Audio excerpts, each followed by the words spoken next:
Newton's की जो equations हैं,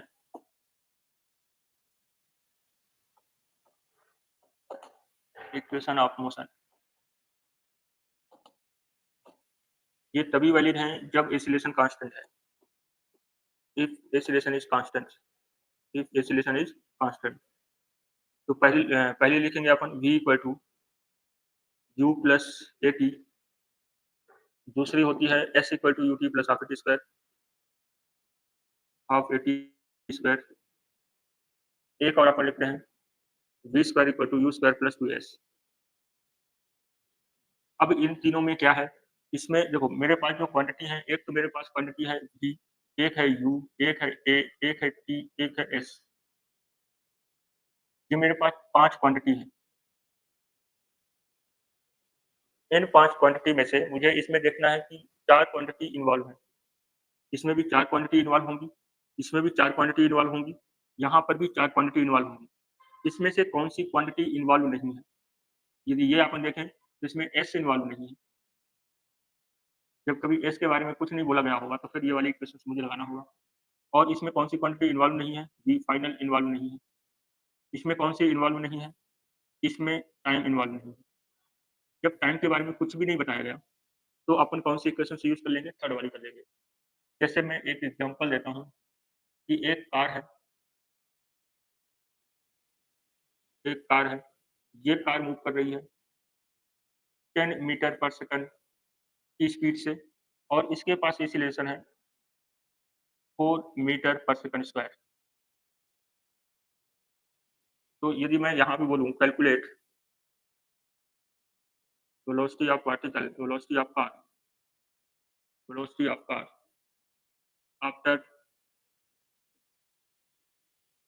5 सेकंड, 5 सेकंड के बाद पार्टिकल 5 सेकंड के बाद कार की स्पीड क्या होगी? तो अब देखो इसमें दिया क्या है, इसमें गिवन क्या है? पहले सबसे पहले गिवन लिखते हैं अपन। गिवन है मेरे पास u इक्वल टू 10 मीटर पर सेकंड और मेरे पास क्या गिवन है? एक्सीलरेशन गिवन है। एक्सीलरेशन है 4 मीटर पर सेकंड स्क्वायर। टाइम गिवन है 5 सेकंड। निकालना क्या है? v इक्वल टू v निकालना है, फाइनल वेलोसिटी निकालनी है। इसमें दिया क्या नहीं है? इसमें नहीं दिया है s। s नहीं दिया तो जो जिस इक्वेशन में s का कोई काम नहीं है, तो इसमें नहीं है पहली वाली में। तो पहली वाली इक्वेशन यहाँ पे यूज़ कर लेंगे। पहली वाली यूज़ करेंगे तो क्या बनेगी? v equal to u plus a t. Final velocity निकालनी है, इनिशियल वेलोसिटी 10 है, प्लस एक्सीलरेशन कितना है? 4 है, मल्टीप्लाई टाइम कितना दिया है? 5 दिया है। इसको सॉल्व करेंगे तो 10 प्लस 20, आंसर मेरा कितना आ गया? 30 मीटर पर सेकंड। सिंपल है।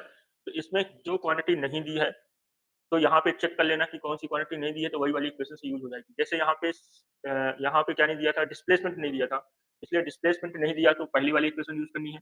यदि वेलोसिटी, फाइनल वेलोसिटी नहीं गिवन है तो सेकंड वाली अपने को यूज़ करना है। और यदि टाइम नहीं गिवन है, टाइम के बारे में कुछ भी इन्फॉर्मेशन नहीं है, तो थर्ड वाली अपन यूज़ करते हैं। तो देखो एक और लिखते, एक एग्जांपल और करते हैं अपन।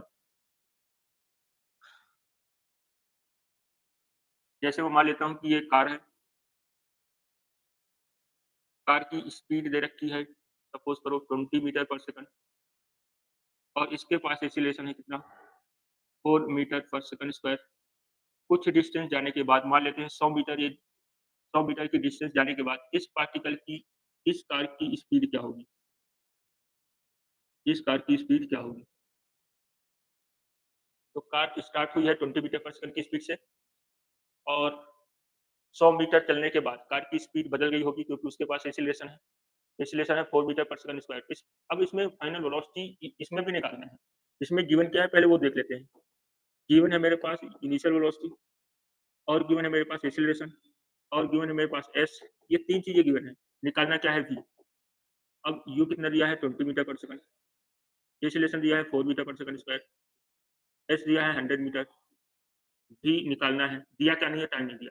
अब यदि टाइम नहीं दिया है तो इसका मतलब टाइम की इन्फॉर्मेशन कुछ भी नहीं है। तो मैं कौन सी इक्वेशन यूज़ कर लूँगा? ये वाली, थर्ड वाली। क्योंकि टाइम की इन्फॉर्मेशन यही नहीं देती। तो इसका मतलब थर्ड वाली इक्वेशन यूज़ करना है तो क्या यूज़ करूँगा? v equal to u square plus 2s। इसको सॉल्व करोगे तो आंसर यहाँ से इजीली निकल के आएगा। तो v square equal to u की वैल्यू 20 का square plus 2 into a into s 100, कितना बनेगा? ये 400 प्लस 800 इसको सॉल्व करेंगे तो ये बनेगा 1200 ये v square v equal to क्या बन जाएगा अंडर रूट 1200 इसको जब सॉल्व करोगे तो 40√3 आएगा मीटर पर सेकंड। सबसे बड़ी दिक्कत इसमें ये होती है वो दिक्कत सबसे ज़्यादा ये होती है कि मुझे कैसे पता चलेगा कि कौन सी इक्वेशन यूज़ करना है? उसकी जो ट्रिक है, उसकी ट्रिक यही है कि आप सबसे पहले देखो कि जो सवाल जो पूछा गया है उसमें क्या नहीं गिवन है, किसकी इन्फॉर्मेशन नहीं गिवन है। यदि एस की इन्फॉर्मेशन नहीं दिया है, चलो एक ही और भी है जैसे मान लो टाइम की इन्फॉर्मेशन नहीं गिवन, एस की इन्फॉर्मेशन यदि नहीं गिवन है, तो ये वाली हो जाएगी, टाइम की नहीं गिवन है, तो ये वाली हो जाएगी। यदि एक्सीलरेशन नहीं गिवन होगा तो कैसे करेंगे अपन?